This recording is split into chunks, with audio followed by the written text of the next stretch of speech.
Puji Tuhan, hanya oleh karena kemurahan Tuhan saja, maka acara webinar wawasan kebangsaan yang diselenggarakan oleh Persekutuan Gereja-Gereja Pentakosta di Indonesia, Provinsi Jawa Tengah dapat kita laksanakan pada saat ini, yaitu pada hari Selasa, tanggal 6 Juli 2021. Sebelumnya, saya akan membacakan susunan acara yang akan kita lalui pada hari ini. Yang pertama adalah persiapan dan peserta masuk di link Zoom meeting. Kemudian kita akan melangkah ke acara pembukaan, yaitu menyanyikan lagu Indonesia Raya, doa pembukaan, laporan dari Ketua Panitia, sambutan Ketua PGPI Provinsi Jawa Tengah, dan kita akan menyaksikan profil singkat PGPI Jawa Tengah. Kemudian kita akan melalui acara yang berikut, yaitu penyampaian materi seminar oleh Gubernur Jawa Tengah, Bapak Ganjar Pranowo, Sarjana Hukum, Magister Ilmu Politik. Kemudian akan diteruskan dengan diskusi dan tanya jawab. Dan acara akan kita akhiri dengan lagu nasional Bagimu Negeri serta doa penutup dan doa berkat.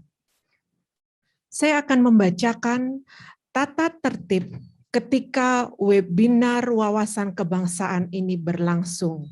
Kepada seluruh peserta harap memperhatikan dan melakukan tata tertib ini. Yang pertama, semua peserta wajib menampilkan nama peserta sesuai dengan nama yang terdaftar. Yang kedua, menonaktifkan audio dan mengaktifkan video.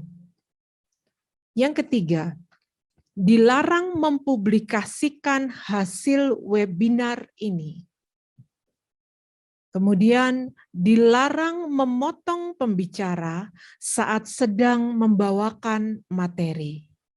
Dan yang terakhir, setiap pertanyaan bisa diajukan melalui Zoom chat, nanti akan dibacakan oleh moderator. Baiklah, kita akan segera memasuki acara pembukaan. Menyanyikan lagu Indonesia Raya. Semua peserta webinar kami persilahkan untuk berdiri dengan sikap sempurna.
Webinar dipersilakan duduk kembali.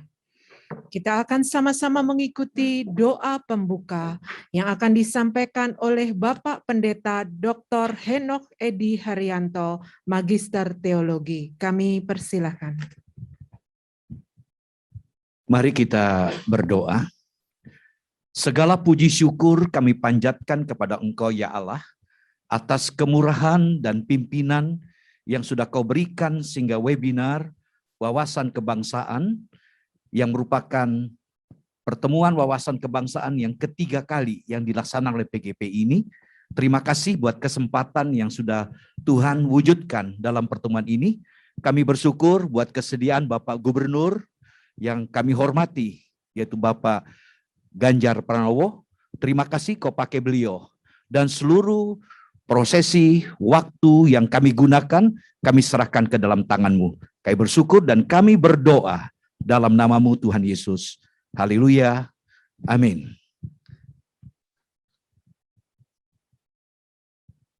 Berikutnya kita akan sama-sama mendengarkan laporan dari Ketua Panitia Webinar Wawasan Kebangsaan kepada Bapak Pendeta Yusak L. Diono, Magister Pendidikan.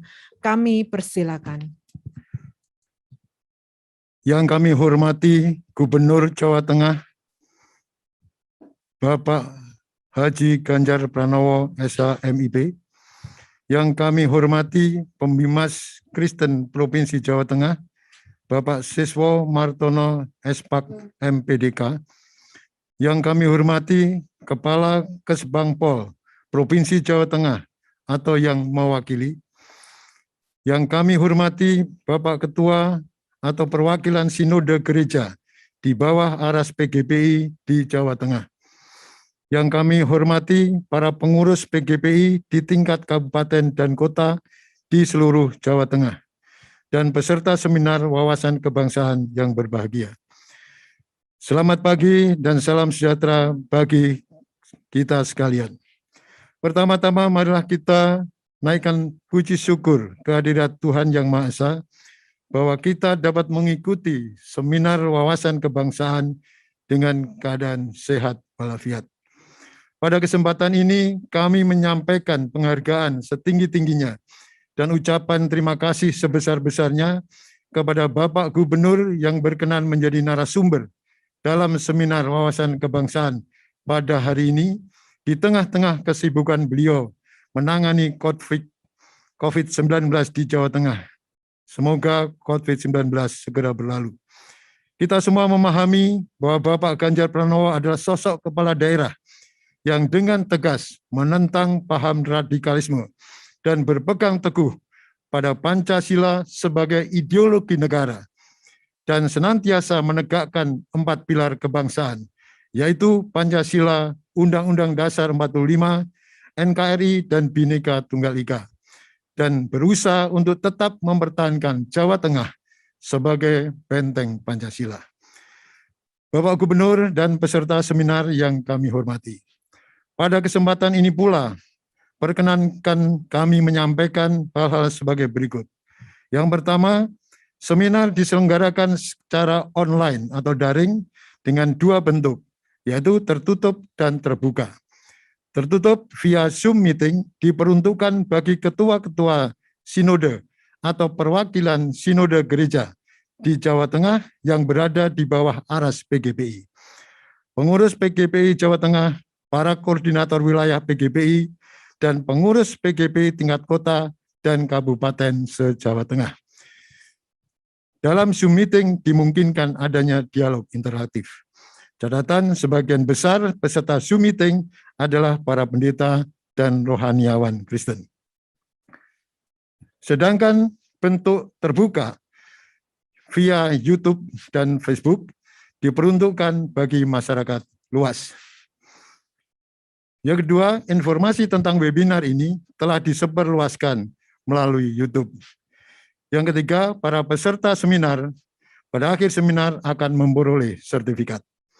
Selanjutnya kami juga menyampaikan ucapan terima kasih kepada Humas dan Dinas Kominfo Provinsi Jawa Tengah yang telah membantu kami, utamanya di bidang teknis. kepada pengurus PGPI Jawa Tengah yang telah memberikan saran-sarannya, juga kepada sesepuh kami, Bapak Pendeta Insinyur Timotius Subekti dari Gereja Bethel Tabernakel Kristus Alfa Omega yang telah memfasilitasi panitia dengan ruang operator, sarana multimedia, dan ubo rampe lainnya. Kepada sahabat kami, Bapak William M. Tutua Harima Esa, yang senantiasa membantu kegiatan-kegiatan PGPI, dan kepada semua pihak yang tidak bisa kami sebutkan satu persatu yang telah membantu kami sehingga seminar dapat terselenggara. Bapak Gubernur dan peserta seminar yang berbahagia, kendatipun panitia sudah berusaha agar penyelenggaraan seminar berjalan dengan baik. Namun apabila penyelenggaraan ada kekurangan di sana-sini, kami mohon maaf sebesar-besarnya.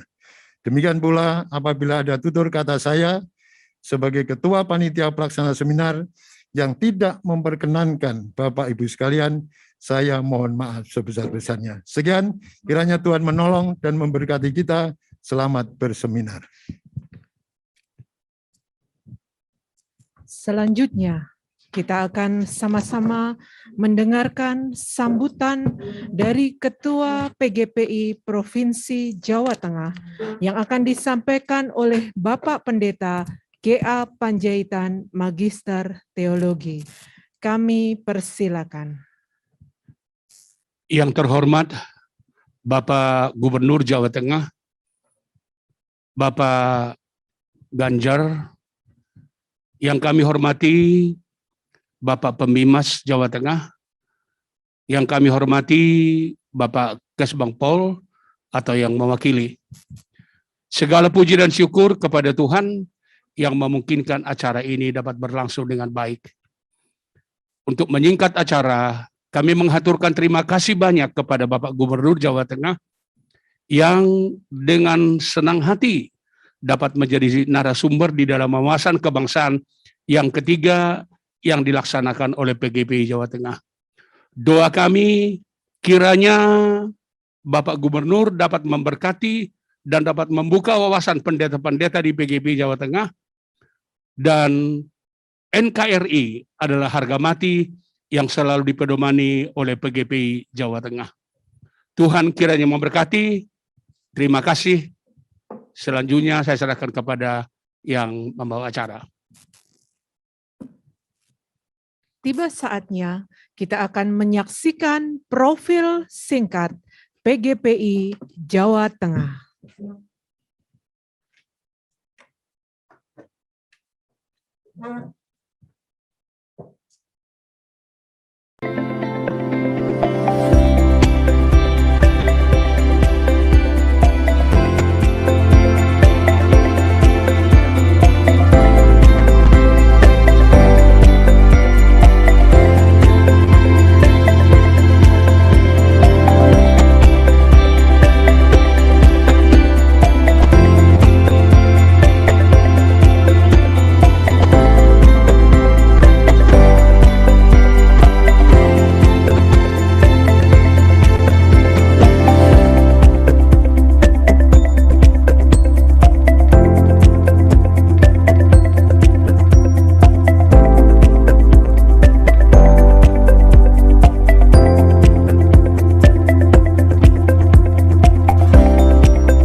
Selanjutnya adalah acara pokok kita pada saat ini, yaitu penyampaian materi seminar oleh Gubernur Jawa Tengah, Bapak Ganjar Pranowo, Sarjana Hukum, Magister Ilmu Politik.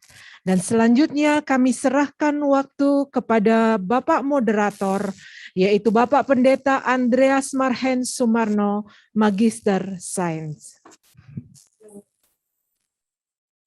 Selamat pagi Bapak Ibu, peserta webinar Seminar Wawasan Kebangsaan PGPI Jawa Tengah tahun 2022. 2021.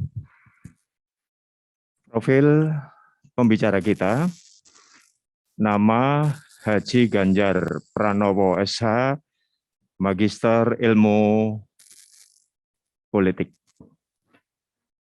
Lahir 28 Oktober 1968 di Karanganyar, Jawa Tengah. Riwayat pendidikan, SD Kutoarjo, SMP Kutoarjo, SMA di BOP KR 2 Yogyakarta. Pendidikan Universitas Gadjah Mada, Fakultas Hukum. Universitas Indonesia Pascarsarjana Ilmu Politik. Karier 1. Konsultan HRD PT Prakasa 1955 sampai 1999. 2. Anggota Komisi 4 DPR RI. Dan kemudian ketiga, Wakil Ketua Komisi 2 DPR RI. 4. Anggota Pansus Angket Bank Senturi. 5. Anggota Timnas Senturi DPR RI. 6. Ketua Pansus RUU tentang Partai Politik di DPR RI. 7. Ketua Pansus tentang MPR, DPR, DPD, dan DPRD di DPR RI. 8. Anggota Badan Legislasi DPR RI. 9. Sekretaris Fraksi PDIP MPR RI. 10. Sekretaris 1 Fraksi PDIP DPR RI. 11. Wakil Sekretaris Fraksi PDP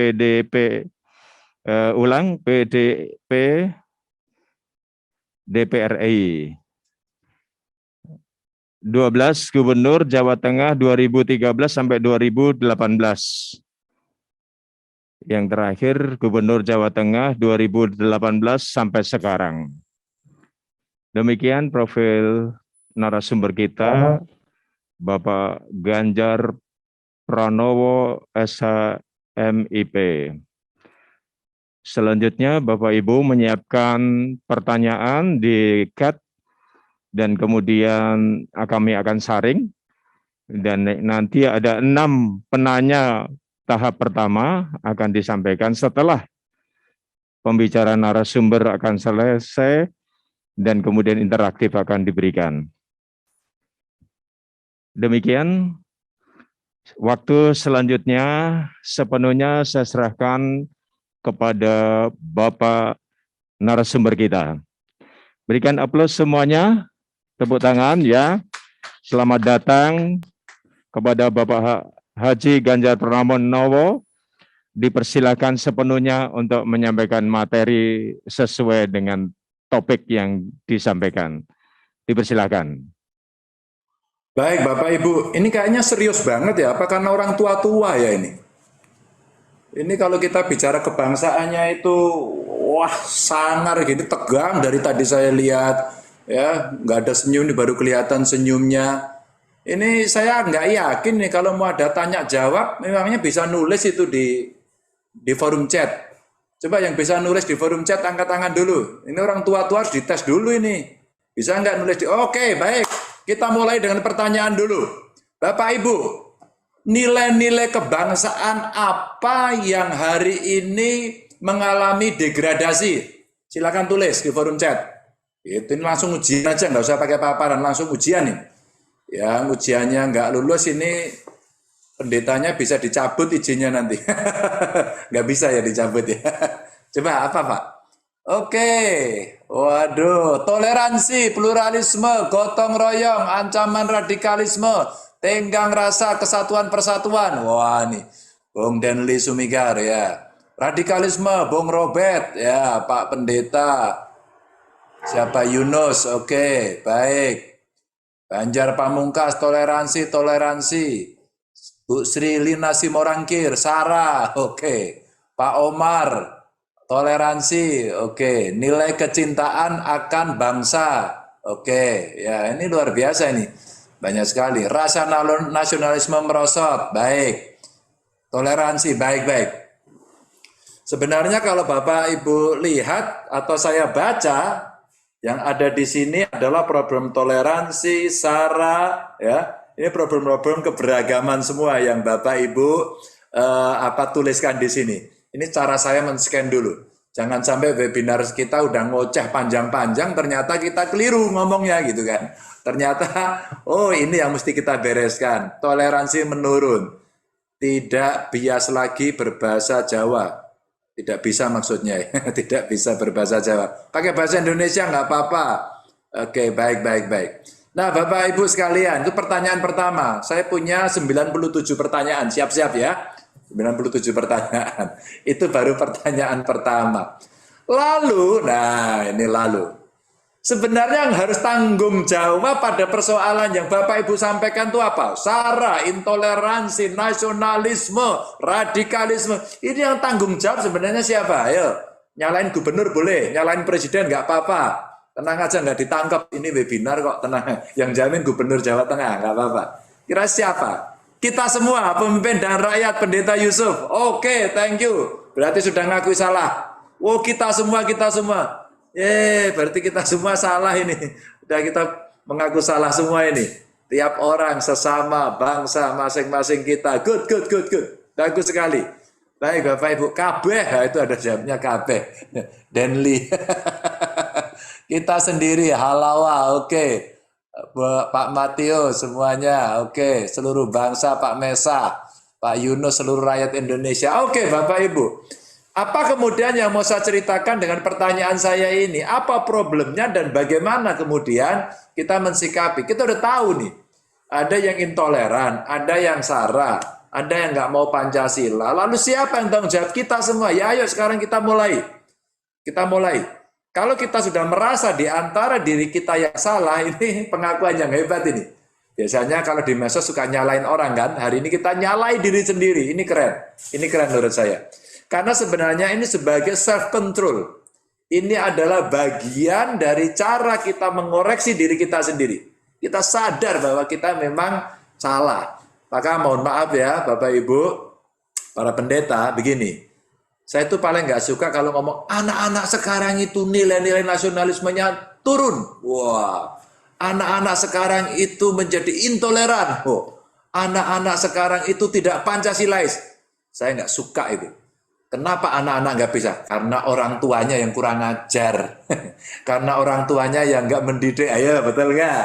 Ya nggak? Anak kan ikut orang tua. Dalam bahasa Batak itu kira-kira anak pola bapak kepradah gitu loh. Ini dalam bahasa Bataknya seperti itu, ya kan? Jadi kalau kemudian kita melihat anak-anak sekarang, mohon maaf, main narkoba, terus kemudian seks bebas, free sex, terus kemudian terlibat radikalisme, ayolah. Dulu kita pernah ngomong di Kesbang, ini ada Pak Khairuddin juga sini nih. Kita waktu ngomong di Kesbang, dulu saya cerita lone wolf gitu ya. Seorang cewek masih muda bawa pistol, datang ke Mabes Polri, nembakin nggak jelas siapa yang mau ditembak. Dan yang lebih bahaya lagi, pistolnya itu ternyata pistol angin. Pertanyaannya kan sebenarnya apakah anak ini betul-betul radikal? Kalau saya mikirnya gini, siapa di belakang dia? Siapa yang nyuruh dia? Ini kurang ajar itu yang nyuruh dia. Kenapa saya sampaikan kepada Bapak Ibu seperti ini? Karena yang Bapak Ibu tuliskan tadi menurut saya betul. 100% betul. Iya ya. Kenapa sekarang kita bicara beda suku orang tersinggung ya? Kenapa kadang-kadang kita menggunakan term atau kata atau diksi dari suku lain, ada yang tersinggung. Wah itu punya kami, Anda nggak benar, Anda pelecehan. Aduh, macam-macam ya. Macam-macam. Kenapa kemudian kita beda agama kok jadi sulit ya? Kenapa jadi sulit situasinya? Padahal kayaknya biasa-biasa aja ya kita ketemu, kayak hari ini kita ketemu ya. Saya lihat Bapak Ibu, kalau Bapak Ibu nggak sebut namanya sama agamanya, saya nggak tahu kok agama Bapak Ibu apa, nggak tahu kalau nggak sebut. Kalau Bapak Ibu nggak sebutkan sukunya apa, saya nggak tahu. Ya, hidung kita sama, saya lebih pesek daripada Bapak Ibu, sama kita. Kulit kita sama, ya nggak? Kalau rambut, sorry. Kalau rambut ini Pak Yohanes sama saya, ya. Pak Gustaf Panjaitan sama saya. Kita orang sudah meninggalkan dunia hitam. Mohon maaf ya, yang lain yang masih bergelut di dunia hitam. Kita udah ninggalkan dunia hitam. Pak Suroso sama mas saya, ya kan. Jadi Bapak Ibu, apalah kemudian kita mau bicarakan yang berbeda-beda ini. Maka negara Republik ini dulu bicara Sumpah Pemuda, itu belum merdeka loh Bapak Ibu kita. Kita belum merdeka.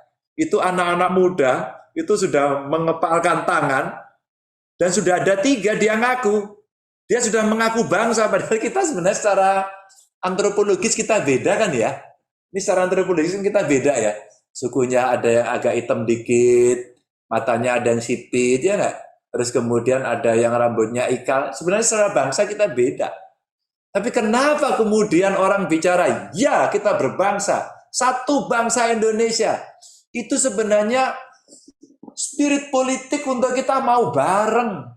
Kita nggak mau dijajah. Pokoknya kalau kita hidup ikut orang lain dan kemudian harus mengikuti mereka yang menindas, pasti nggak mau. Udah deh, kita ingin free, bebas. Itu anak-anak muda saat itu. Lalu kita mengklaim, berani klaim bahwa kita satu bangsa. Menyatukan, ada share value. Itu kan yang terjadi kan? Kita mau bareng-bareng. Coba bayangin, ini para pendeta di Jawa Tengah. Hairudin itu tidak dari Jawa Tengah dia. Itu bukan orang Jawa Tengah. Oke-oke aja dia di sini. Asik-asik aja. Lalu ada Pak Jeffrey, Antonius, Momong. Ngomong apa ini Pak? Ngomong bayi, ngomong orang lain, ngomong tonggo. Ya kan? Tapi bisa di Jawa Tengah. Oke banget. Tadi Pak Panjaitan di sini. Luar biasa. Ya nggak Pak Panjaitan? Ini beliau di sini udah lama, kita bisa terus saja bareng-bareng bersosial, oke saja. Terus kemudian Pak Berurce betul? Berurce SWOT namanya bagus banget Pak. Ini nyebutnya gimana ini? Namanya aja tidak Jawa banget. Tapi kemudian kita bisa bareng-bareng, asik kan? Ya, Pak Robert Pasanda, betul ya? Pak Robert Pasanda, namanya aja Pasanda, nggak ada itu dari mana, Wonogiri, Bloro, nggak ada. Tapi kita bisa, karena ada Pak Suroso di sini, ada Pak Harun mungkin, ya toh, ada Pak Pendeta Junus Rindangan malah kita mikir jangan-jangan ini dari Sumatera Barat, karena ada rindangnya, gitu kan? Rindang atau rendang ya Pak ya. Ini kita bisa hidup, bisa bareng. Betapa indahnya. Maka apa yang terjadi ketika kemudian Bapak Ibu tadi protes, dan ada sesuatu yang kemudian mengganggu, satu bangsa kita terganggu. Nggak bisa bahasa Jawa, Pak. Pakai bahasa Indonesia. Pakai bahasa Indonesia. Karena itu satu bahasa yang sudah ada. Ya enggak? Kalau kita sudah, maka Bapak Ibu yang dulu 28 Oktober yang belum satu negara. Belum, satu negaranya nanti 17 Agustus. Dan pada saat negara kemudian lahir ceprot, para bidan dulu ikut semua melahirkan, itu sejarah yang tidak boleh dihilangkan. Maka Bung Karno bilangnya, jangan sekali-kali kalian melupakan sejarah. Jangan sekali-kali. Katanya orang baca sejarah itu akan wise, akan bijaksana. Bijaksana dan bijak sini, jangan sana aja, sini juga harus bijak gitu. Kenapa saya sampaikan seperti itu Bapak Ibu? Agar kita belajar. Kita belajar nggak sama COVID? Ya nggak sih? Kita belajar sama India nggak? Itu sejarah itu. Sejarah yang masih fresh. Kita belajar nggak sama dulu flu Spanyol ya betul. Katanya 50 juta orang di bumi meninggal. Ya, kita belajar apa enggak? Belajar toleran nggak tadi itu? Disampaikan tuh bagus banget oleh Bapak Ibu. Toleran, kita toleran ya. Maka kalau Bapak Ibu main gadget, sorry loh ya, yang jiwanya muda aja ini nun sewu ini, yang jiwanya agak kolonial agak sulit ini. Ini yang jiwanya milenial yang bisa.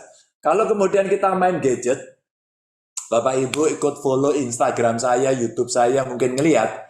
Saya itu kemarin ketemu mahasiswa di Kebumen Bapak Ibu. Bayangin, dia positif, nggak mau pakai masker. Coba gimana coba?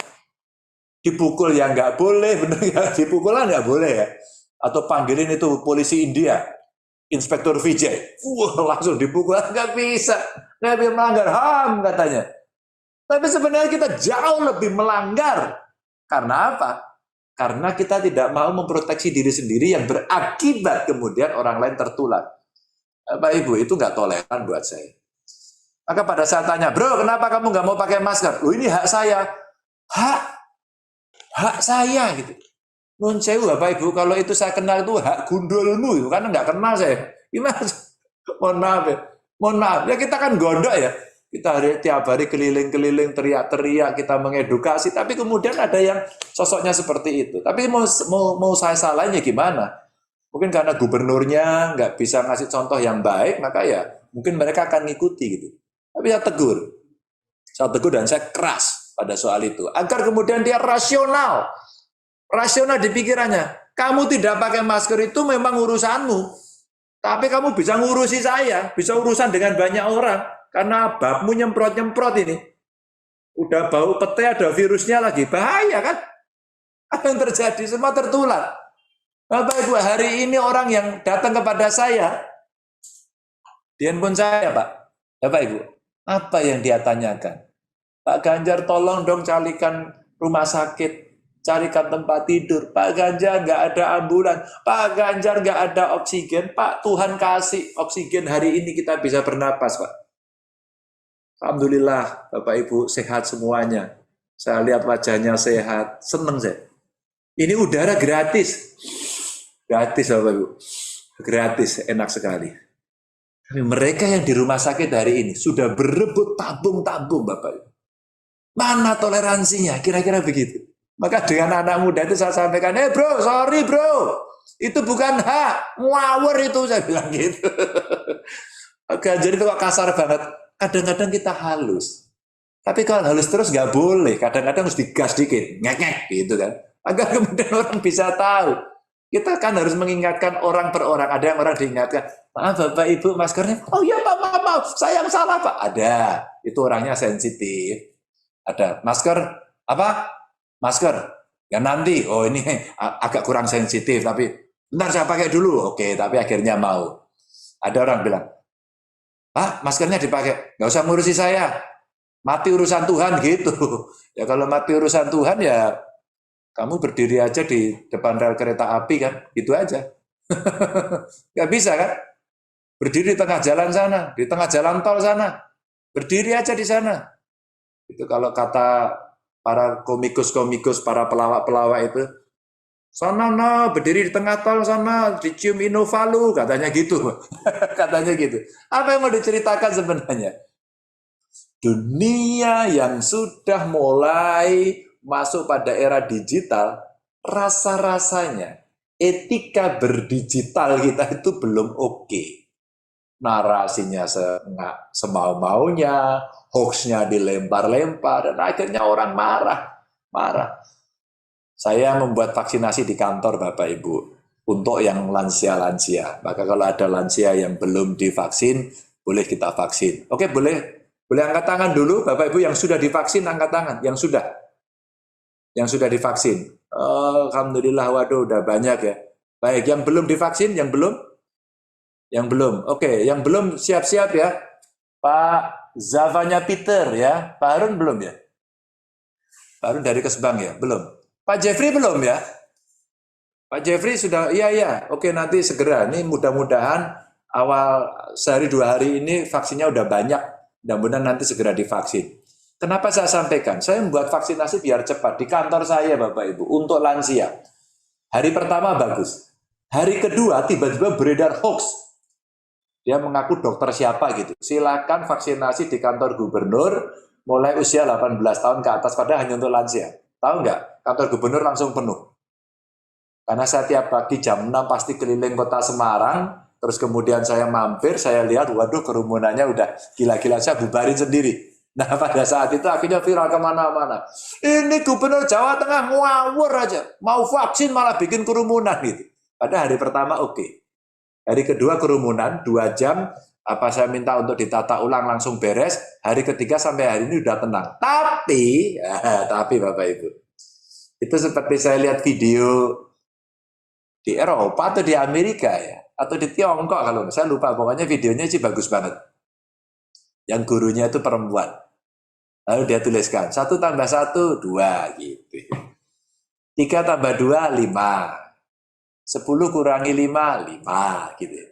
Lalu di bawahnya ditulis 1 tambah 3, 17 gitu. Wah, muridnya tertawa semuanya. Wah, Bu Guru bego. Gitu langsung, Bu Guru bego. Wah, Bu Guru bodoh. Wah, Bu Guru nggak pinter. Bu Guru ini gitu. Pesan guru matematikanya hebat. Bukan pendidikan, bukan pelajaran matematika. Ternyata itu pelajaran karakter. Lalu dengan guru dengan santai. Oke, mana yang betul? Ini betul, ini betul, ini betul, ini betul, ini betul. Banyak sekali yang betul. Yang ini salah. Dan kamu hanya mencari yang salah, padahal cuma satu. Maka yang betul-betul, yang baik-baik, yang benar-benar semuanya itu langsung kamu lupakan. Saya tidak sedang membela seseorang, tapi saya pendukung Jokowi. Tapi ketika kemudian kemarin muncul di berita dengan banyak hal, seolah-olah semuanya jelek, seolah-olah semuanya nggak ada, saya nggak ngerti. Saya nggak ngerti. Apa yang dilakukan, mana janjinya, pemerintah tidak pernah berpihak dan sebagainya, saya nggak ngerti. Nggak ngerti. Saya kenal betul dengan Pak Jokowi itu seperti apa orangnya. Ya Bapak Ibu boleh setuju, boleh tidak.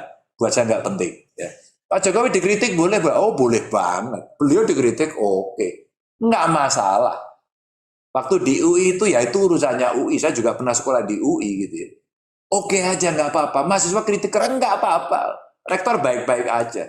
Diajak ngobrol aja baik-baik. Kalau itu baik-baik maka kita akan terjadi. Tapi kemudian mengatakan cerita-cerita yang sebaliknya, maka seperti ibu guru yang mengajarkan matematika tadi. Lupa Bapak Ibu. Apa yang kemudian dilakukan, 100 kebaikan itu bisa hilang dengan hanya 1 kesalahan. Jadi panas setahun, hilang oleh hujan sehari, itu ceritanya seperti itu kan. Nah, toleransi membangun karakter ini rasa-rasanya jauh lebih penting. Maka saya mendorong kawan-kawan saya jadi guru, coba dong dieksplorasi lagi sistem, tata nilai, metodologi. Coba saya ingin belajar kalau teman-teman belajar dari Tiongkok seperti apa, dari Jepang seperti apa. Di-share dong. Atau mungkin dari nenek moyang kita kali ya. Seperti apa? Kita gali. Mungkin dari Batak nilainya yang paling punya rasa kegotong royongan kemanusiaan yang tinggi apa? Dari Minangkabau apa? Dari Papua apa? Ya, dari Sulawesi Utara, Manado apa? Dari Jawa apa? Sunda apa? Kita kumpul-kumpulkan cerita-cerita baik sehingga menjadi sebuah narasi-narasi yang positif. Maka ketika kita harus merawat nilai-nilai kebangsaan inilah yang kemudian kita harapkan ini yang mesti kita dorong. Jadi ngerawatnya nggak sulit-sulit. Saya punya slide ya Bapak Ibu ya, singkat aja biar Bapak Ibu nggak bosen dengerin. Ya. Ini kira-kira saya hanya punya gambaran tantangan ke depan apa dan kita mesti bagaimana. Next. Maka Bapak Ibu, kalau kita melihat perubahan globalnya ini ngeri, karena tantangannya nggak hanya yang saya omongkan tadi. Informasi sekarang terbuka, gadget Bapak Ibu bisa lihat, anak-anak semuanya sekarang mainnya itu, sekolahnya ada di rumah, nggak tahu dia belajar atau main game, itu fakta. Di era informasi semua bisa akses di situ. Anak saya cuma 1 Bapak Ibu, dia lagi kuliah. Waktu saya kuliah saya sibuk fotokopi, sibuk beli buku gitu. Anak saya nggak punya buku 1 pun, nggak punya. Sudah mau semester 2, nggak punya buku sama sekali. Kuliahnya online. Anak sekarang, Mbak, beda sama kita. Nggak tahu bukunya di mana, nggak tahu bacanya di mana. Semester 1 nilainya tidak terlalu buruk lah, lebih baik dibanding nilai semester 1 bapaknya zaman dulu gitu. Apa yang mau saya ceritakan? Eranya sudah era informasi. Ternyata dia baca e-book. Ternyata dia diskusi sampai jam 2 dini hari dengan teman-temannya seluruh dunia. Eranya informasi Bapak Ibu. Tapi sanggupkah kita bisa mengawal, mendampingi anak-anak kita, tetangga kita, saudara kita mungkin, atau kita sendiri? Karena ini dengan adanya era informasi ini, dunia berubah total. Saya tadi baru saja paparan di depan panitia Kemenpan untuk inovasi tata kelola pemerintahan. Kebetulan juaranya ini langganan dari Rumah Sakit Margono di Purwokerto. Dan inovasi yang kita tampilkan adalah inovasi perbaikan yang keempat. Jadi dari pertama, kedua, ketiga, keempat. Tapi kita lombakan terus. Inovasinya apa Bapak Ibu? Kalau Bapak Ibu sakit daftarnya gampang, terus kemudian cepat, ya. Terus kemudian kalau mau klaim BPJS-nya cepat. Rumah sakitnya juga bisa mengklaim cepat juga. Dan sekarang dicontoh oleh seluruh Indonesia. Dijadikan pilot project nasional. Karena apa? Karena menggunakan teknologi informasi. Dan sekarang nggak boleh nyolong-nyolong lagi. Nggak boleh mark up lagi, nggak boleh. Nah, ini informasi. Yang kedua, pola komunikasi. Pola komunikasi kita sekarang tidak bisa kita ceramah. Pak Pendeta, Ibu Pendeta, bisa aja ceramah di gereja. Tapi hari ini bisa ceramah di YouTube kan? Ya nggak sih? Kita bisa nge-vlog, ya nggak sih? Kita bisa gunakan medsos. Maka teori komunikasinya juga berubah. Maka saya orang yang menggunakan medsos sudah sangat lama sekali. Saya gunakan medsos untuk bekerja. Maka berapa sih orang yang hari ini lapor kepada saya? Pak Ganjar, saya nggak bisa makan. Baik, tinggalnya di mana? Di Genuk. Baik, lapor pada lurah, minta lurah. Atau kepada Pak Wali Kota, ini nomor teleponnya. Waduh Pak, belum dijawab Pak. Lurahnya diem aja Pak. Saya langsung menduga. Ini memang tidak direspon atau orangnya malas. Apa yang saya lakukan Bapak Ibu? Ya udah dari lama-lama silakan datang ke Puri Gede. Anda saya siapkan sembako, Anda ambil di sini. Waduh Pak, motor saya satu tapi rusak. Ya. Terus kemudian saya mau pinjam nggak bisa. Lalu saya langsung punya kesimpulan, ini orang malas. Belum juga bantuannya dia mau ambil, langsung dia sampaikan begini, anak saya masuk sekolah Pak, tolong ini sekolahnya swasta jangan suruh mahal-mahal. Sekolah swasta jangan suruh mahal-mahal. Sekolah swasta Pak urusannya yayasan gitu kan. Nggak bisa kita kendalikan. Kalau negeri langsung saya perintahkan untuk kalian nggak mampu gratis. Begitu. Tapi saya nggak bisa. Siapa yang bisa merespon seperti itu? Dan sampai jam 1 dini hari dia masih WA saya dan saya jawab. Atau barangkali tiba-tiba anak dari Tangerang, kemudian anaknya kena talasemia, dia di PHK dan dia orang Pemalang. Baru tadi malam, WA saya, Pak Ganjar saya mau klaim BPJS nggak bisa, karena KTP saya Pemalang. Ya gampang, KTP-mu pindah KTP Tangerang. Gampang kan? Tapi saya nggak mau Pak, ya udah kalau gitu kamu pulang ke Pemalang.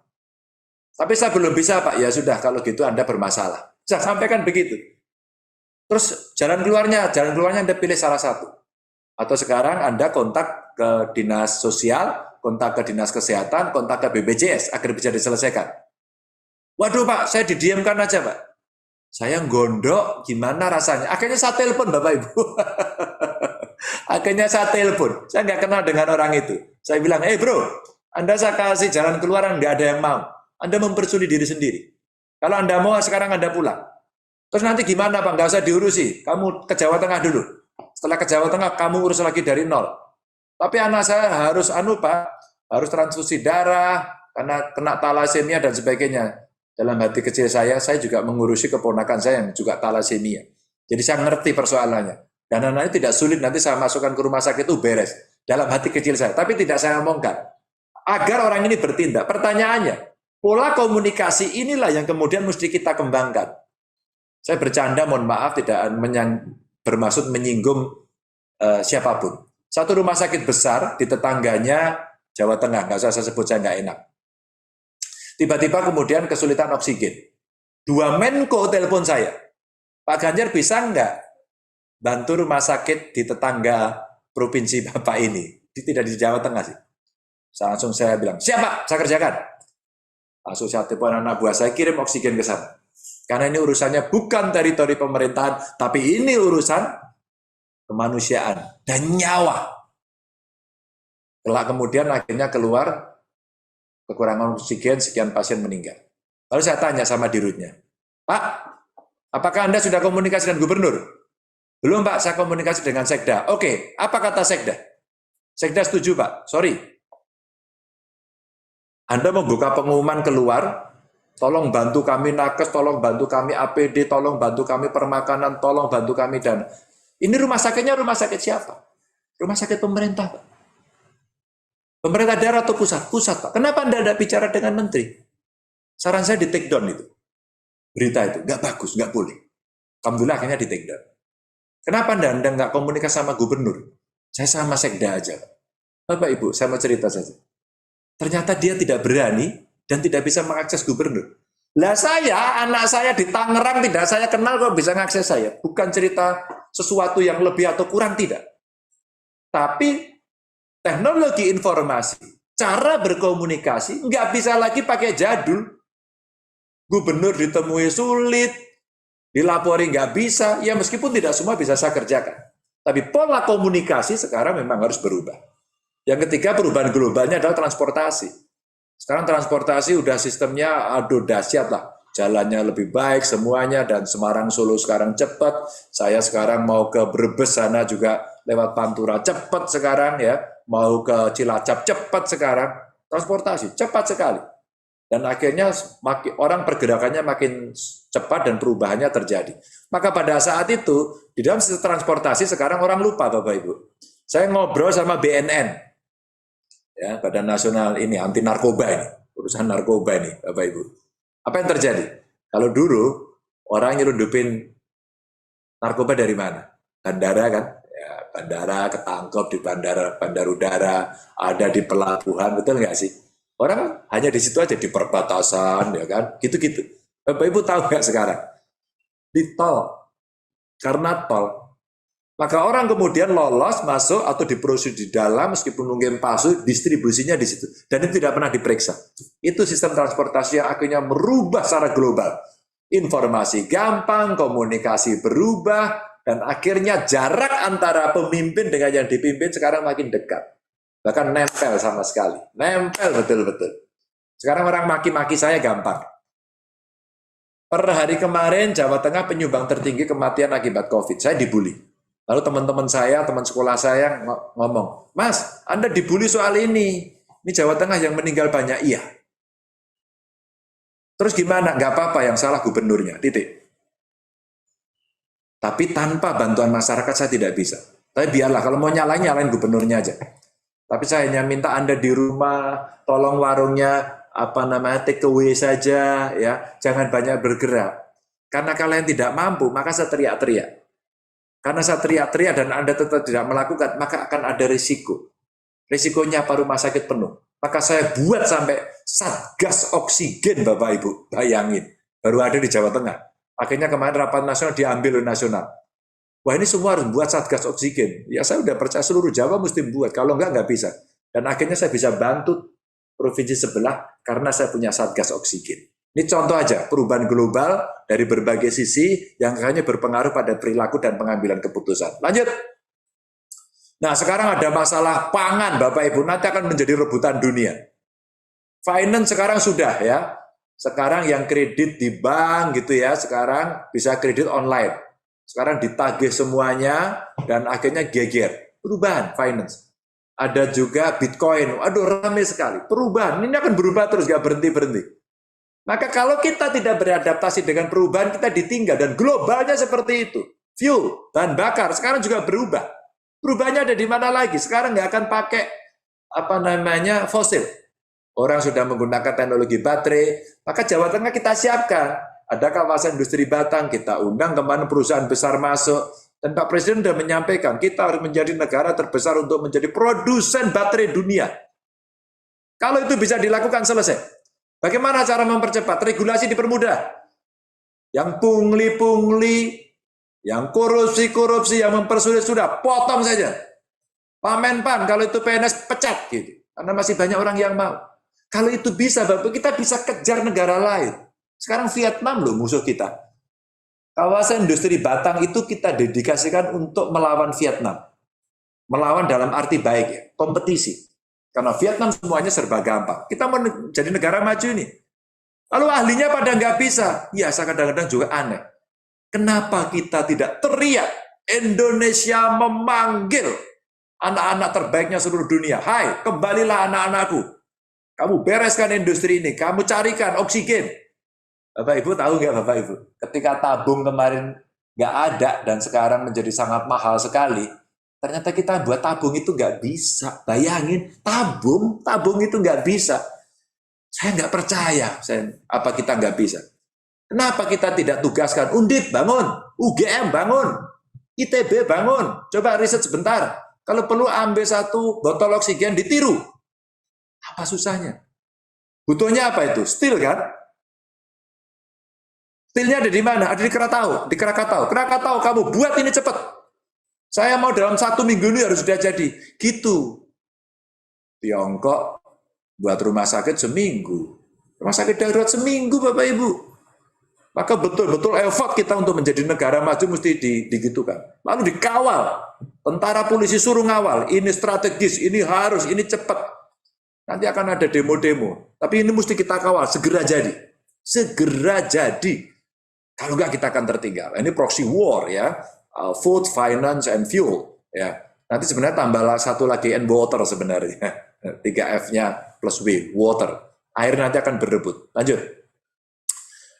Nah, ini demografi global ya. Jadi ada penambahan jumlah penduduk, urbanisasi dunia kemana-mana menjadi borderless. Ya, emerging ekonomi ini menjadi penting, termasuk ekonomi kreatif, perdagangan internasional, nggak bisa dilepas. Hari ini kita menjadi pengimpor obat-obatan, pengimpor alkes ya, reagen kayak, apalagi ventilator kayak. Sekarang industri itu bergerak luar biasa. Apakah karena penyakit ataukah karena desain? Maka sensitivitas, daya kritis kita mesti menganalisis. Intelijen mesti kita masukkan ke sana untuk ngecek betul-betul. Ini penyakit ini apa? Kenapa bisa begitu? Obatnya apa? Maka kemarin sampai obat cacing aja jadi ramenya minta ampun. Obat cacing Bapak Ibu, ramenya minta ampun.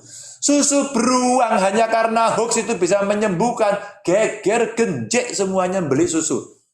Ya Allah, ini kita itu kok ya kayaknya nggak pernah baca buku atau kebanyakan main game gitu ya Bapak Ibu. Keuangan internasional tadi udah berubah, geopolitik berubah, ada Arab Spring ya. Terjadi pergolakan di Timur Tengah, Uni Eropa bersatu juga belum bisa jalan, ada Brexit ya, Inggris keluar dari masyarakat ekonomi Eropa. Ini geopolitik mesti kita baca semuanya. Amerika berpindah Republik hanya berkuasa sebentar, kemudian berganti pada Demokrat. Itu apa artinya? Mana yang berusaha di Wall Street, mana yang berusaha di pertambangan, itu sebenarnya duit yang selalu naik turun di kekuatan politik Republik dan Demokrat di Amerika.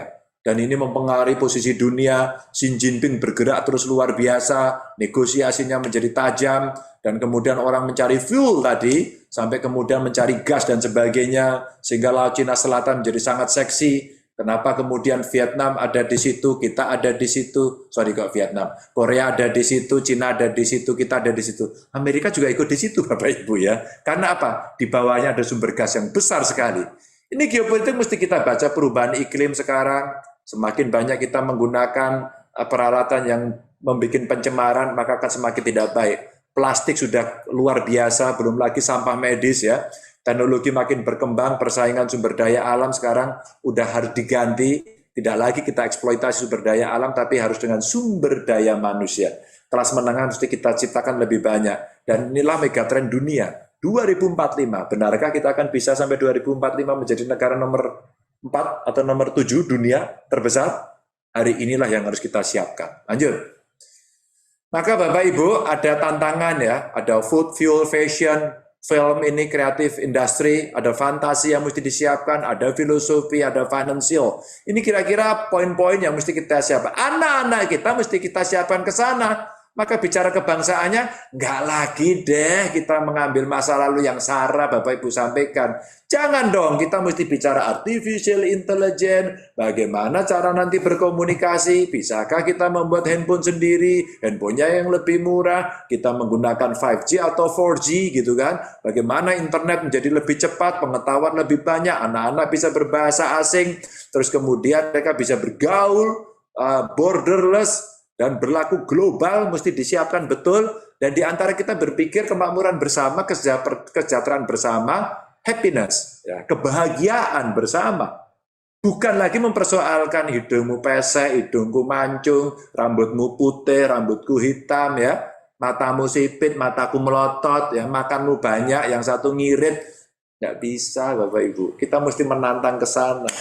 Lalu kemudian kita bicara perbedaan agama kita yang kita gesekkan terus. Aduh, mau maju atau mau mundur, gitu ya. Lanjut. Nah, maka ini yang saya katakan contoh hoax itu, ada keterbatasan informasi, tingkat populasi informasi, keterkaitan masing-masing isu dan ada confirmation bias. Maka ketika kemudian hoax itu merajalela, oh iya ya dia kurang baca, keterbatasan informasi. Nggak boleh. Literasi kita rendah sekali, pendidikan kita rendah. Nah, kebiasaan membaca kita kurang, kebiasaan main game yang banyak. Itu fakta-fakta kita telanjangi dulu ya. Pak Gubernur kok bilangnya soal masalah terus bagaimana pemecahannya. Nah, nanti kita ceritakan bagaimana kita mesti keluar dari kondisi ini dan kita mesti berpikirnya kreatif ya. Lanjut. Terus kemudian kita bicara bagaimana mempersiapkan generasi yang toleran.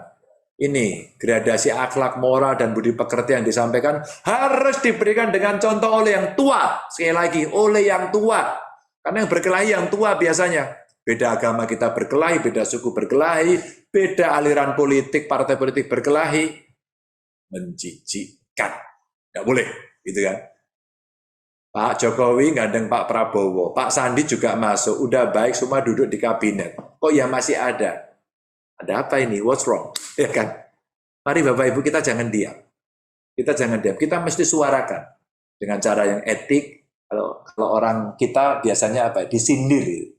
Kita pakai kalimat yang halus, yang kadang-kadang makjeleb gitu ya. Ya sindiran-sindirannya halus, tapi harus terus menerus. Dengan kultur kita, dengan budaya kita yang mesti kita lakukan.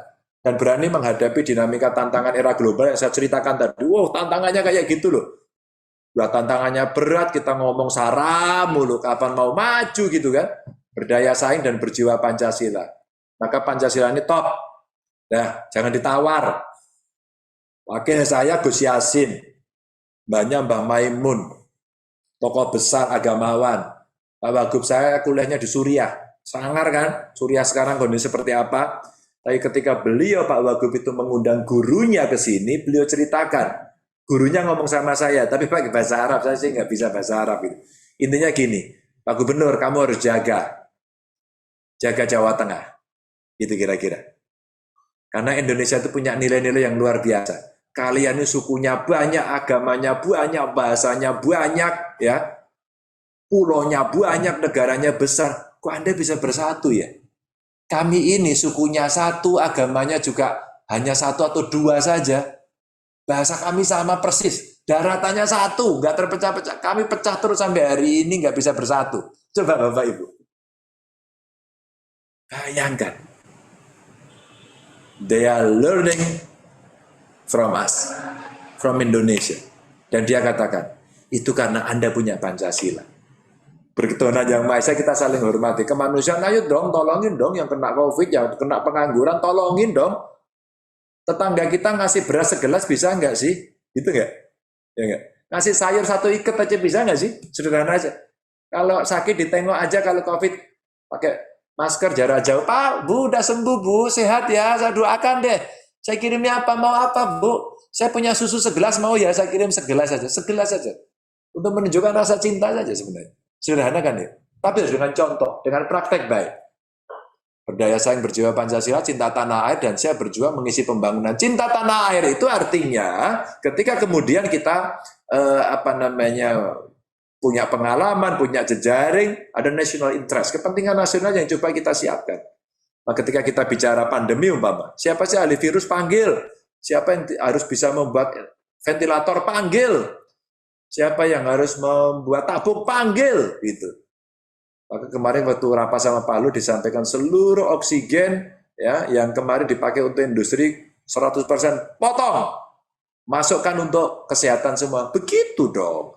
Tapi izinnya sulit, nggak ada yang disulit, harus dipermudah semuanya. Gitu dong. Gitu. Lanjut. Saya kok mulai capek nih Bapak Ibu ya. Bagaimana kita bersama merawat Indonesia, gotong royong udah deh, ini nilai paling hebat, paling top nih gotong royong nih. Lalu menjaga lingkungan bersih, sampahnya jangan dibuang sembarangan, tertib, saling hormat menghormati ya. Terus menjadi garda terdepan, kalau ada PKI mau masuk tolak, HTI mau masuk tolak, FPI mau masuk tolak. Ini 3 organisasi yang sudah dilarang oleh pemerintah. Sinergi melawan terorisme, radikalisme, intoleran ya. Bagaimana revolusi mental bergerak dan mesti karya nyata. Maka kenapa saya ajak ex-napi teroris itu untuk sekarang menjadi pembicara. Karena dialah yang bisa melakukan testimoni dari misi-misi yang akan dia lakukan. Lanjut. Maka Bapak Ibu, nah ini Sudah saya ceritakan di depan, kalau COVID ya ayo kita toleran, kalau kita mencintai Indonesia, mencintai sesama ya kita tunjukkan. Kalau di PPKM darurat nggak bisa dilakukan ya kita akan gagal. Maka jangan sampai kita gagal, yuk kita taat bareng-bareng. Lanjut. Terus kemudian ya ini semua tokoh harus berkolaborasi untuk menghadapi COVID, termasuk titip, para pendeta dari FKUB titip ya. Lanjut. Terus kemudian kita bicara mesti kolaborasi, partisipasi, dan ada solidaritas tadi itu. Jogo tonggo, membantu teman, ayo kita dorong narasinya yang baik, kita saling tolong-menolong, perusahaan, pemerintah, masyarakat, media massa, tokoh agama, ya pentahelix lah. Lanjut. Terus kemudian, nah ini nilai-nilai yang kita miliki loh Bapak Ibu, jogo tonggo saling membantu, ada yang nyumbang beras, gula, ada yang tenaga ya. Terus kemudian kerukunan beragama kita jaga. Masjid dengan gereja bersandingan oke aja, nggak apa-apa. Saling tengok di antara umat yang ada di situ lebih baik, ya kan? Terus kemudian ayo kita beli produknya teman. Ayo kita dorong produk teman. Kita jualin, kita beli bareng-bareng, ini akan membantu. Maka setiap hari Minggu saya jualan di Instagram saya melalui hashtag Lapak Ganjar khusus untuk UMKM. Dan ternyata sekarang Jawa Timur ikut, Jawa Barat ikut, terus kemudian DIY ikut. Pak Ganjar kita boleh ikut? Nggak boleh. Caranya gimana? Ya kamu posting aja. Dan ternyata Alhamdulillah Bapak Ibu, ternyata banyak sekali yang sudah laku. Ada yang naik 300%, penjualannya 130% gitu ya. Ini untuk membalikkan cara kita atau beradaptasi dengan kondisi yang memang lagi sulit. Tapi kita nggak boleh diam kan? Harus cari akal. Lanjut. Nah, maka mari kita tanamkan jiwa Pancasila di hati, ya, dan kita mesti bisa bergotong royong untuk bisa melewati pandemi. Nah inilah gambar-gambar ketika banyak orang mau berpartisipasi untuk melawan pandemi secara bersama-sama. Bapak Ibu yang saya hormati, saya mau berhenti di sini. Mudah-mudahan Bapak Ibu sehat semuanya. Ya, kalau ada pertanyaan, saya berikan kesempatan. Mohon maaf, 2 penanya saja. 2 penanya saja. Ibu-ibu dan 1 bapak. Silakan, kalau ada ibu dulu. Saya kembalikan pada host. Terima kasih Pak Gubernur. Dari tahap pertama, Bapak dan Ibu menyiapkan dan sudah beberapa Pak Gubernur. Dimulai dari perwakilan Eks-Karsidenan Banyumas. Dipersilakan kepada Bapak Pendeta Robert Pasanda MTH. Yang perempuan dulu, Pak. Dari mana?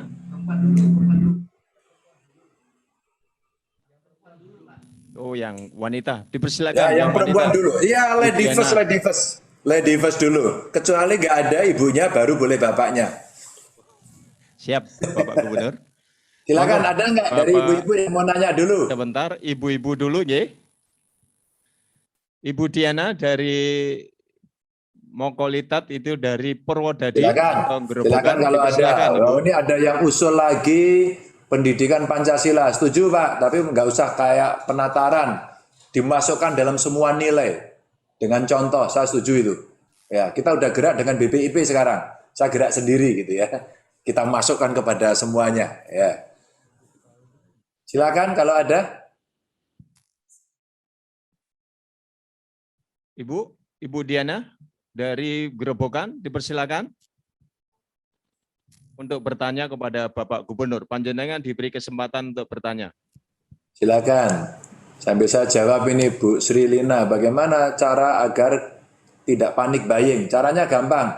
Ya jangan panik, selesai toh, gitu aja. Semua disiapkan. Oke, siapa lagi? Udah ada? Ibu siapa? Ibu Diana. Ibu Diana Mokolintat. Oke. Ya Bu, silakan Bu. Apa pertanyaannya? Kalau saya lihat sinyalnya Ibu ini merah semuanya. Ini kayaknya lambat sinyalnya. Jangan-jangan kuotanya habis ya ini ya.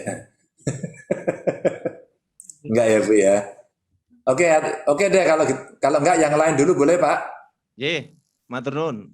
Ya, monggo. Ilajeng nggih, Pak Ya. Robert, Bapak Pendeta Pak Robert boleh silakan. Pak Gu mohon bantuan untuk antibiotik COVID. Oh ya, bisa dibeli di bebas. Oke, boleh Bu. Ini tinggal ngomong aja sama dokternya. Kalau nggak bisa nanti saya yang beresi. Siapa? Pak Robert. Ya, Pak, siap. Pak Robert silakan Pak Robert. Ya, Pak. Terima kasih buat kesempatan yang diberikan. Bagaimana Bapak menyikapi dan mewujudkan keadilan di negeri kita? Ya, karena Pancasila itu salah satu poinnya keadilan sosial, Pak. Jadi bagaimana Bapak menyikapi mewujudkan keadilan di negeri kita sehingga tidak ada lagi diskriminasi, tidak ada lagi istilah kaum minoritas. Dan karena itu, kalau ada ketidakadilan, Pak, inilah ditunggangi oleh kaum radikalisme. Bahkan sudah ditunggangi. Misalnya, mereka mengadakan aksi bom bunuh diri, rata-rata dilakukan di gereja, Pak. Karena mungkin mereka juga melihat, karena ketidakadilan itu, minta maaf Pak, mungkin pemerintah perlu lebih adil lagi gitu ya. Tidak ada lagi istilah minoritas. Nah, Bapak, kami mohon bagaimana Bapak kira-kira mengatasi ini, mewujudkan keadilan ini. Kami sangat merindukan Pak. Terima kasih Pak. Terima kasih Pak Robert. Ya, maka saya ceritakan tadi, ngapain ya ngebomnya gereja? Salah apa sih gereja ini sebenarnya gitu ya? Apa salahnya kok dibom gitu? Ngebom itu musuh sana loh. Kalau perang itu musuhnya yang dibom gitu. Ngebom kok rumah ibadah. Gitu. Udah bikin gitu ngerusak bangunan, matiin orang lagi bahaya kan.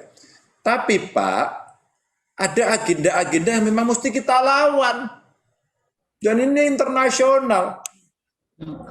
Maka kenapa tadi saya ajak ex Napiter?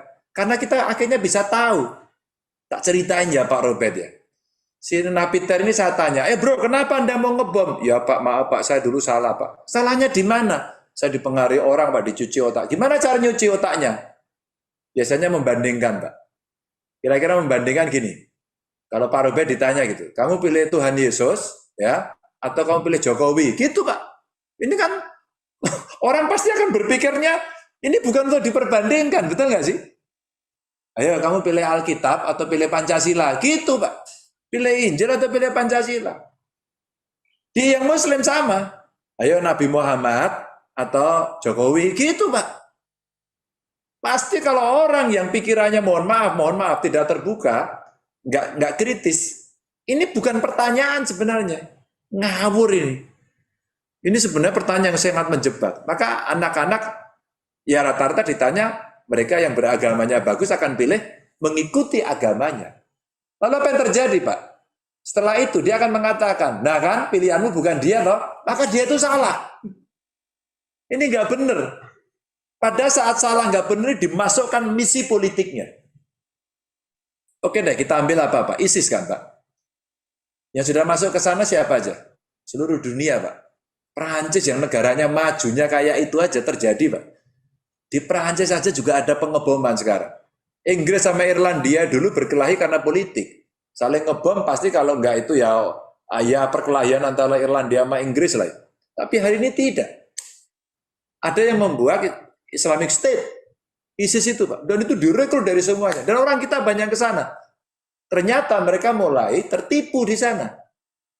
Karena sudah ada di sana dan kemudian dia diajari yang doktrin yang macam-macam, maka itu dibawa ke sini. Apakah ini agenda biasa saja? Tidak. Maka ada politik global tadi ya Pak ya, yang saya katakan secara geopolitik kita mesti lihat. Ini sebenarnya agendanya apa sih? Bacanya kan harus hati-hati Pak. Ini sebenarnya isunya agama atau sebenarnya politik. Kalau kita bicara hati-hati betul, kita akan bisa ngecek. COVID ini sebenarnya penyakit atau politik. Kenapa tiba-tiba orang jualan obat? Itu obat cacing aja sekarang ramenya minta ampun ya. Semua ngomong obat cacing gitu. Katanya bisa nyembuhin COVID tadi itu. Atau tadi itu yang saya ceritakan susu beruang. Kemudian karena hoax dibeli semua orang, beli semua. Apa ini yang terjadi? Maka dalam konteks pencapaian keadilan, harus jaga perasaan, Mbak. Perasaan mesti dijaga.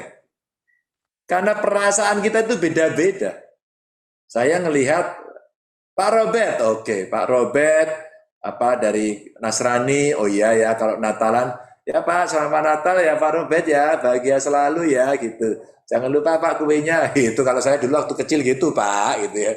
Atau sebaliknya, teman saya yang Nasrani gitu, Jar, sama Idul Fitri ya, maaf lahir batin ya, gitu. Ketupatnya ada nggak? Gitu.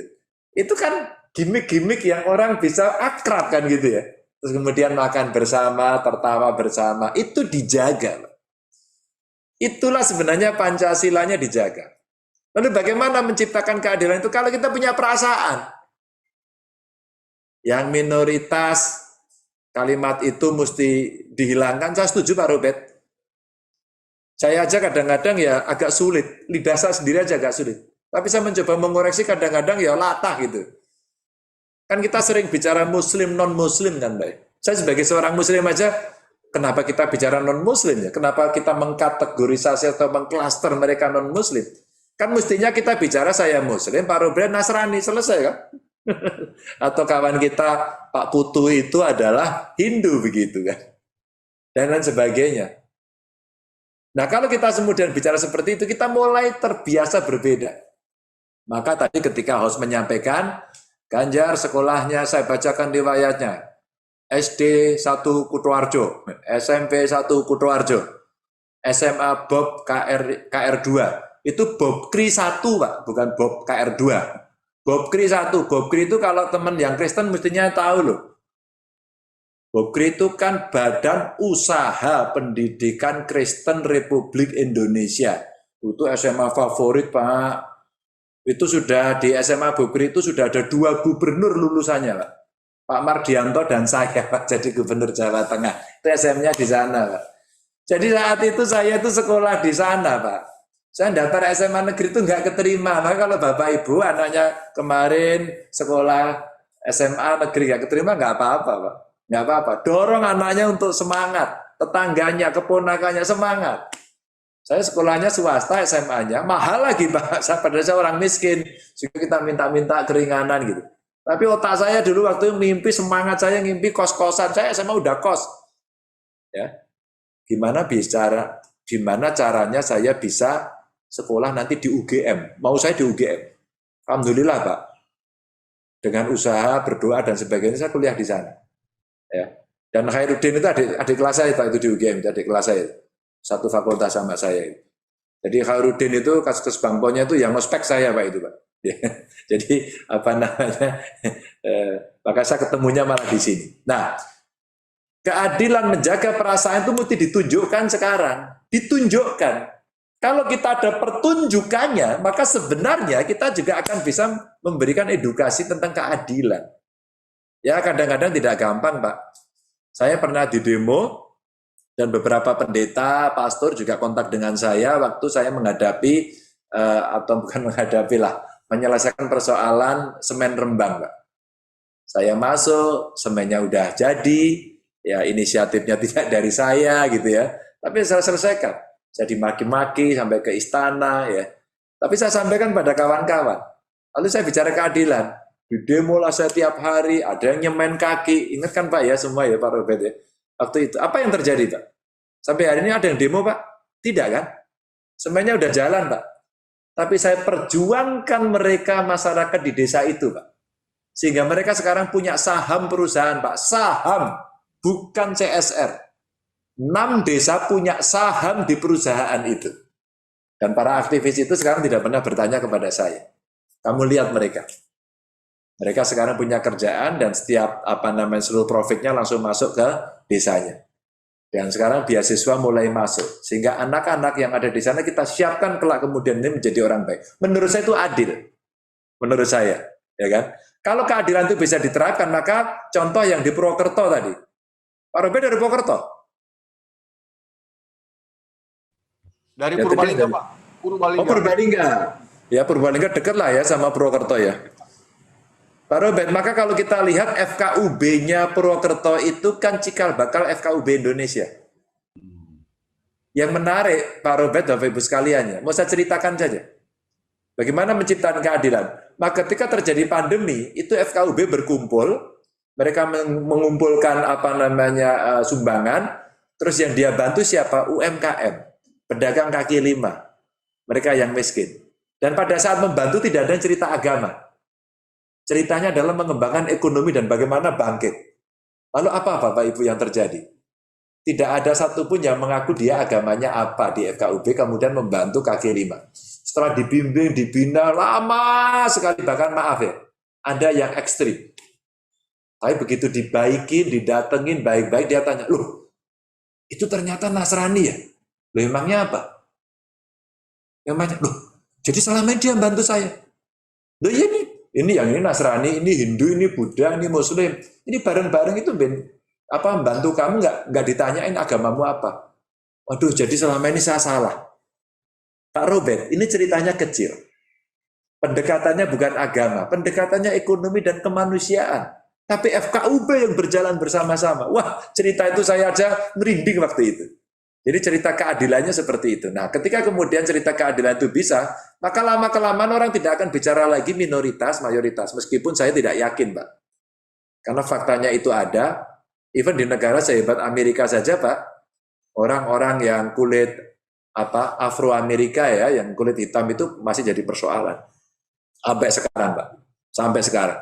Bahkan kemarin ketika terjadi sesuatu karena statementnya Clinton mengatakan this is something like China virus gitu, akhirnya orang-orang yang bermata sipit di sana digebukin nih. Jadi sama aja Pak, mau negara maju mau enggak, yang bisa kita lakukan adalah terus meningkatkan begini, terus kasih contoh. Nah, ruang semacam ini Pak Robert menjadi sesuatu yang baik ya untuk kita sampaikan. Yuk kita saling tolong menolong.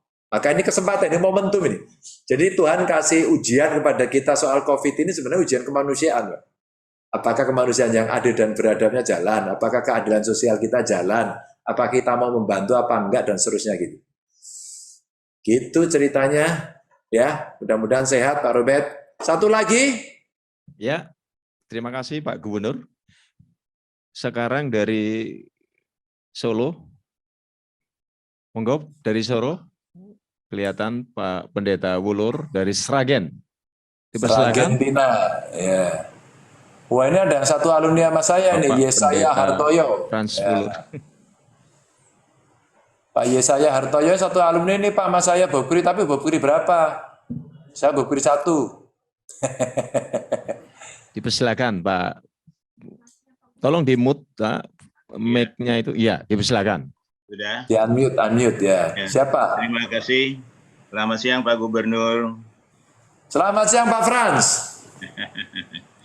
Iya, ini Pak, 2 minggu yang lalu mungkin Bapak juga lihat di viral di Kelurahan Mojo Solo itu ada pengerusakan beberapa makam yang semua makam itu makamnya orang Kristen.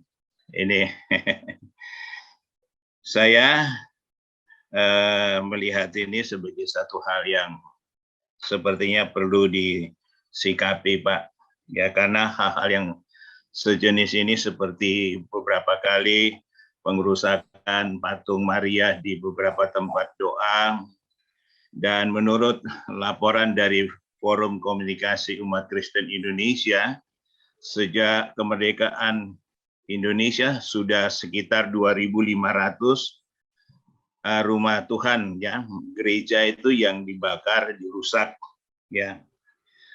Kalau boleh saya tangkap apa yang Bapak paparkan tadi, ya, perbuatan-perbuatan pengerusakan yang saya sebutkan tadi itu sudah merupakan ya tindakan yang merusak nilai-nilai kemanusiaan dan budaya di dalam bangsa kita Indonesia yang berpotensi ya merusak juga kesatuan dan persatuan bangsa kita. Ya. Pertanyaan saya Pak Gubernur, atas perbuatan-perbuatan tersebut, ya, menurut Bapak, ya, perlukah diproses hukum, ya, karena selama ini terlihat sepertinya, ya, hal ini kurang disikapi untuk diproses hukum sehingga, ya, kasus dan kejadian-kejadian yang serupa masih berlanjut sampai saat ini. Kami berharap ya di dalam pemerintahan Bapak ya keadilan itu betul-betul dijunjung tinggi. Itu Pak, terima kasih. Gusti berkahi panjenengan. Terima kasih. Bayangkan nih Pak Franz Wulur, namanya aja Wulur itu. Kalau orang Jawa taunya mulur Pak, bukan wulur itu. Ini aja bisa berkahi panjenengan juga, bagus sekali kan bahasanya. Indonesia banget. Ya terima kasih Pak, ini pertanyaannya bagus ya. Ini sama juga tadi Pak Timotius Simanjuntak juga menyampaikan. Tapi di Perancis yang melakukan bukan warga negara asli Perancis Pak, tapi kaum imigran iya. Tapi orang Perancis yang pergi ke Suriah juga ada loh Pak Simanjuntak, ya jangan salah loh ya. Dan mereka juga nembak-nembak orang di sana, sama aja Pak. Kalau sudah ideologis masuk, maka sangat serius sekali bisa disampaikan, termasuk pertanyaan Pak Franz. Maka saya senang Mas Wali Kota, Mas Gibran kemarin langsung datang ke kuburan, langsung ngelihat, dan kemudian diproses. Dan yang saya sedih betul Pak Franz, loh ini anak-anak, terus gimana ini anak-anak? Mana mungkin anak-anak melakukan itu kalau di belakangnya tidak ada. Maka saya sepakat Pak, saya sepakat ini masih kita pantau terus Pak. Intelijen kita turunkan untuk ngecek Pak. Dan betul nggak boleh. Itu kalau orang pakai perasaan, lawang kuburan dirusak, kuburan itu salahnya apa? Sudah mati gitu loh. Loh wes mati kok gitu. Itu kalau nanti mayatnya gentayangan malah gimana coba gitu kan gitu. Tapi Pak Franz betul Pak. Kadang-kadang kan itu di luar otak pikiran kita ya. Coba merusak kok kuburan itu salahnya apa sih kuburan? Tapi dua Pak yang saya lihat. Apakah moralitas kita sudah sebobrok itu? Yang pasti di belakangnya menurut saya pasti ada orang yang mendrive gitu ya, yang pegang remote. Yang kedua Pak Franz, kita selalu digoda untuk bentrok Pak. Ingat kan kasus Ambon dulu? Emang kasus Ambon itu mulainya ada yang ingat nggak? Dulu kasus pertamanya apa? Ambon itu sampai bunuh-bunuhan. Ada yang merah, ada yang putih katanya waktu itu kan? Itu kan kalau nggak salah dimulai dari tukang ojek yang mabuk atau gimana waktu itu. Pertamanya hanya itu aja. Gesekan, ditarik ke agama, terus kemudian bunuh-bunuhan. Mengerikan sekali, mengerikan sekali. Nah kita gampang tersulut karena kita tidak besar hati. Dan Pak Franz betul Pak, kita digoda. Mohon maaf, tadi Pak Robert sampaikan kan minoritas gitu, digoda. Dihancurin, di ini, ya mungkin ada orang yang punya kepentingan ideologis, dihancurin biar marah. Biar marah, nanti kalau marah kan kita pecah Pak. Yang diharapkan kan gitu kan, kita marah, kita pecah. Saya sih mikirnya, ya saya politisi Pak. Mikir saya tidak hanya sekedar agama, tidak hanya sekedar perbedaan suku agama, saya mikirnya politis. Kita dirusak betul dengan isu-isu gitu, terus kemudian kita ambil seluruh sumber dayanya. Kita lihatlah, mari kita buktikan ya, kita lihat sekarang. Timur Pak. Apa yang terjadi hari ini? Menjadi negara maju kah? Mungkin ada yang dari NTT, ada yang dari pernah mungkin di Timur, Anda lihat sekarang. Apa yang terjadi? Karena saat itu betul-betul ingin dicari, sehingga Prof. Yohanes waktu itu dari UGM, yang beliau asli dari NTT, waktu itu sudah bicara Timor Gap, celah Timur, di mana ada minyaknya. Maka pasti kepentingan orang-orang yang ingin menguasai atau negara yang ingin menguasai, mencoba seperti itu. Mencoba seperti itu. Maka kita mesti merawat betul. Jangan sampai kita terbelah. Maka waktu Pancasila pun dulu ditulis ketuhanan yang Maha Esa dengan menjalankan syariat Islam untuk pemeluknya. Itu kan Indonesia Timur nggak setuju Pak. Ya udah deh kalau kita nggak mau gabung kan gitu. Sebenarnya orang tua kita, kakek nenek kita itu udah baik banget. Udah. Kiainya ketemu, politisi ketemu, tokoh agamanya ketemu, udah. Kita kan mau bersatu nih. Kan Sumpah Pemuda tadi udah berjalan proses panjang dan sebagainya. Udah deh. Kita ngalah lah, ketemu. Akhirnya Pancasila seperti ini, ketuhanan yang Maha Esa titik, gitu kan.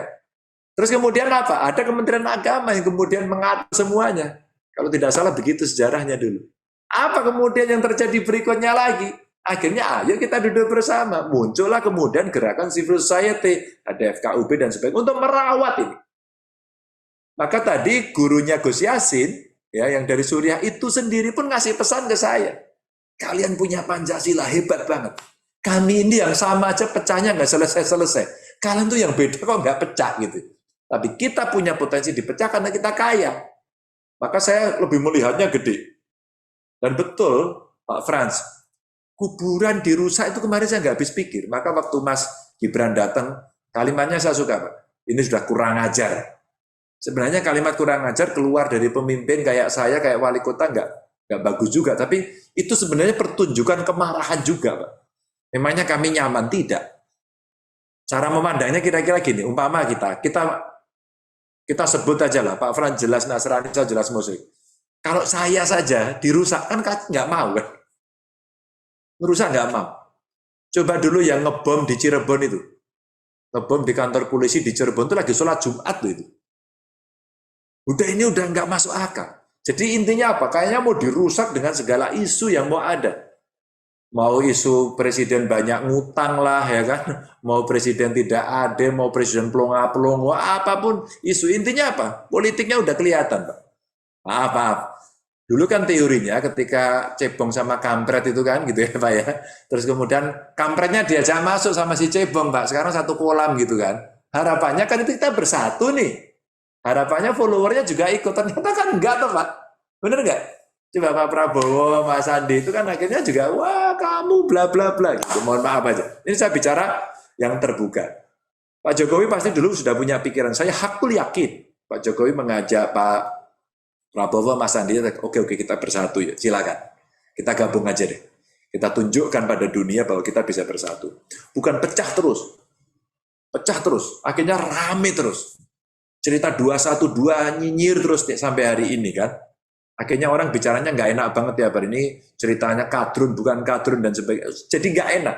Stigmatisasinya kemudian muncul. Akhirnya kita punya potensi menjadi terbelah. Divided. Maka masyarakatnya terbelah. Ya semua sudah belajar dari Pilkada DKI. Semua sudah belajar. Maka waktu saya running dulu saya hati-hati betul. Periode kedua saya hampir muncul Pak isu itu. Hampir muncul. Tapi saya katakan kita jangan terpancing. Sekali lagi Pak Fran jangan terpancing. Maka dipancinglah gereja dirusak, dipancinglah kuburan Kristen dirusak, dipancinglah Gua Maria mungkin dirusak dan sebagainya. Patung-patung dirusak. Jangan terpancing. Jangan terpancing. Ya memang marah, tapi ya gimana lagi gitu ya. Gimana lagi? Kita mesti tahan. Dan saya terima kasih, Bapak Ibu sudah luar biasa. Maka dua pengalaman saya kemarin, teman-teman dari pusat juga ngomong, gereja yang di mana Semarang nggak beres-beres itu, sampai saya tengok, akhirnya kita pelan-pelan ngobrol sama Pak Wali Kota, Pak Hendi, kita duduk yuk, kiainya kita duduk yuk. Alhamdulillah Pak, udah berjalan, maka Natal kemarin saya sepedaan sampai ke sana meskipun gerejanya belum jadi. Kita udah seneng banget. Seneng banget. Kalau perlu kita bangunin yuk gerejanya, yang kerja agama apapun. Setelah itu sebelahnya itu ada masjid. Katanya di situ dulu yang tidak setuju. Kita gantian bantu yuk masjidnya kita bareng-bareng. Lu kan indah sekali kan. Kenapa tidak? Atau yang terjadi di Jepara Pak. Di Jepara itu ramenya minta ampun. Akhirnya saya komunikasi juga pelan-pelan bicara dengan Pak Bupati dan Pak Bupati mengatakan, oke Pak Gub, kita bereskan. FKUB-nya jalan top. Dan itu aktivisnya dari ketua NU-nya Pak. Pak Gub lapor Pak Gub, kami sudah komunikasi sudah ini. Apa? Sama Pak kemarin. Dia sudah mulai bisa ibadah lagi. Sederhana tapi saya seneng banget. Seneng banget. Ini kejadian yang Semarang sama Pati. Sekarang masih ada lagi di Prambanan. Saya masih coba selesaikan. Tapi pelan-pelan, Pak. Kadang-kadang kita pengen bet gitu, tapi nggak bisa. Ya samalah dengan yang di Kota Bogor ya. Di Kota Bogor itu yang di Ruko. Waduh, saya sejak di DPR Pak ikut bantu perjuangkan saat itu. Dan nggak berhasil. Ya saya akui nggak berhasil. Tapi akhirnya bagus sih pendetanya bisa diajak bicara. Ya sudah jangan di Ruko itu. Ini jika saya kasih tempat, dia mau terima, malah dibangunin gitu. Akhirnya sama, semua bisa lega. Maka saya kemudian bicara gini, kita baiknya ngomongin beda agama, kita baiknya ngomongin beda suku, itu nggak ada selesainya. Atau kita ngomongin, besok kita bisa tahan nggak ya pangan kita? Besok kita bisa beresin COVID nggak ya? Besok kita bisa naikkan ekonomi lagi nggak ya? Besok kita bicara tadi, tantangan membereskan pangan, membereskan energi, membereskan teknologi informasi, bisa apa enggak ya? Besok kita bisa menjadi negara maju di 2045, bisa enggak ya? Roadmap-nya semua sudah ada. Maka kalau kemudian hal-hal yang tadi sifatnya relasi sosial, hari ini bisa kita redam, aduh, ini kita punya potensi untuk menjadi negara maju. Bahkan ini sebenarnya social capital kita bagus, modal sosial kita bagus. guyub, rukun bisa. Dan memang Pak, kita nggak boleh berhenti loh Pak. Sampai kapan? Ini never ending Pak. Maka harus ada perawat-perawat sejati. Perawat-perawat sejati ini penting untuk kita lakukan komunikasi seperti ini secara terus-menerus. Bapak Ibu, rasa-rasanya saya harus mengakhiri yang ada, tapi ini ada saya bacakan. Selamat siang Pak Ganjar, izinkan saya sampaikan unek-unek tentang proses pendidikan wawasan kebangsaan bagi seluruh rakyat Indonesia. Pendidikan diawali dari keluarga. Bagaimana Pak berkenan membuat kegiatan acara pendidikan keluarga? Boleh. Boleh Pak, saya itu kalau ada acara pidato saya sama humas saya direkam. Lalu bagaimana cara saya memberikan pendidikan? Saya gunakan medsos. Bapak percaya nggak? Akhirnya satu medsos saya itu bisa viewernya sampai ratusan ribu, bahkan ada yang sampai jutaan yang nonton. Apa yang terjadi? Itu pendidikan yang saya lakukan. Kadang-kadang webinar, kadang-kadang IG live. Loh, gubernurnya milenial kok, ya nggak? Bisa melakukan itu, begitu. Jadi tidak bisa hanya menunggu forum, tapi saya proaktif menggunakan seluruh media. Maka kalau kita bicara mengawali pendidikan kepada anak-anak sekarang main gadget, anak-anak main game, maka kita mesti masuk ke sana.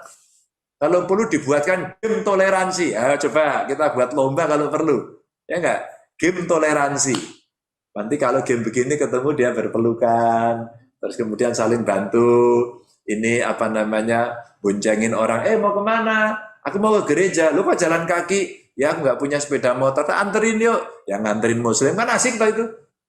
Terus kemudian ada gambar lagi wudhu, diambilin air wudhu, tapi yang pegang seorang biku. Atau kemudian obrolan Romo Mangun sama siapa? Gus Dur gitu kan. Itu Gus Dur mau sholat, Romo Mangun udah nyiapin sajadahnya. Silakan Gus kalau mau sholat gitu. Loh, sampean tuh Romo tapi lebih muslim. Cuman sayangnya Anda belum hafal saja. 2 kalimat syahadat gitu. Terus kemudian sama kan. Guyonannya ini intelektual banget, itu asik kultural, Pak. Nggak ada yang tersinggung. Loh, sampean lebih Katolik aja gitu. Cuman sampean belum dilakukan kalau Katolik itu? Baptis saja. Sampean itu Katolik yang belum dibaptis. Satunya kasihan tuh muslim yang belum membaca 2 kalimat syahadat. Jadi guyonan 2 tokoh agama yang pendekatannya kultural, tidak ada yang tersinggung. Loh, kita itu ndeloknya seneng. Kita tuh ngelihat seneng banget karena pemimpin kita asik dan kemudian ngobrol masa depan. Dua-duanya hebat. Dua-duanya saya kagum, Pak. Karena saya sekolah di Jogja, saya ngerti apa yang dilakukan Romo Mangun. Dan saya orang yang biasanya lumayan Pak tiap tahun datang ke hall-nya Gus Dur. Dan saya nggak pernah kenal Gus Dur. Langsung nggak pernah. Sekarang dengan keluarganya saya dekat sekali. Jadi artinya apa yang mau saya sampaikan? Bisa kita merawat dengan gaya-gaya kultural. Sekali lagi Pak ya. Kultural itu yang ada. Kayaknya udah panjang banget nih. Pak Gub sudah mau pamit katanya gitu ya. Mau pamit ini betul ini. Ya Banjar Pamungkas hadir ya. Udahlah pokoknya saya doakan Bapak Ibu sehat. I love you full, ya, jaga kekompakan. Kita buka ruang lagi Pak, nanti ngobrol seperti ini lagi ya. Tapi kalau bisa mulai diajak publik, masyarakat umum. Saya bayangkan besok dari gereja sama Muhammadiyah sama NU kita ngobrol. Yang lucu-lucu Pak, yang asik-asik Pak. Wah nanti kan obrolannya kita bisa enak gitu. Jangan-jangan kalau kita bisa mengambil tokoh-tokoh yang adem, kita bisa bercanda. Dan candaan-candaan itu yang membuat kita bisa hati kita sama. Bapak Ibu, jaga kesehatan, jaga protokol kesehatan ya. Yang belum divaksin nanti siap-siap. Mudah-mudahan Bapak Ibu semangat terus. Izinkan saya pamit karena saya harus ngecek isolasi mandiri sekaligus ngecek gas lagi nih Pak, oksigen ini. Biar kita bisa rawat rakyat kita. Matur nuwun Bapak Ibu ya. Berkenan untuk menutup bersama Pak Gubernur, langsung menyanyikan lagu Bagimu Negeri. Silakan pada pembaca acara. Kita telah sampai di akhir acara webinar wawasan kebangsaan. Saya mengundang semua peserta webinar untuk berdiri dan kita akan mendengarkan lagu nasional Bagimu Negeri.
Doa penutup dan doa berkat akan disampaikan oleh Ketua PGPI Provinsi Jawa Tengah, oleh Bapak Pendeta G.A. Panjaitan, Magister Teologi. Kami persilakan.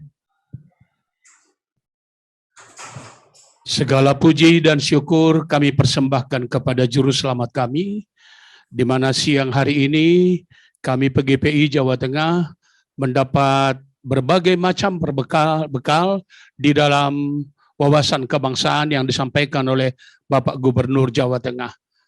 Kami berdoa buat Bapak Gubernur Jawa Tengah di dalam mengatasi berbagai macam hubungannya dengan COVID-19.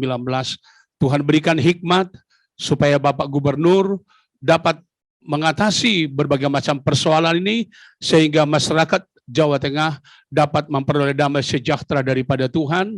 Dan kami rindukan agar COVID ini tidak semakin merajalela, tetapi dapat ditekan penularannya sehingga masyarakat boleh bekerja dengan baik. Dan kami berdoa supaya Bapak Gubernur dan seluruh perangkatnya di Jawa Tengah dapat bekerja sama untuk mengatasi persoalan ini.